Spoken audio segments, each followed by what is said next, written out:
Got the Perches welded on. Got some nice welds each side.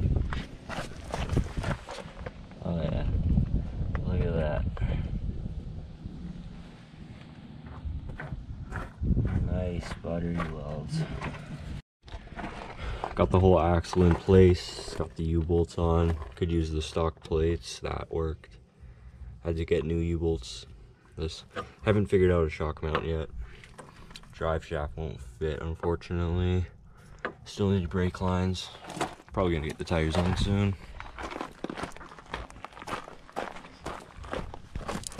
For this side, we had to chop off a shock mount that was located right here. We weren't able to get the U-bolt on, so that had to go. Well, got the back tires on.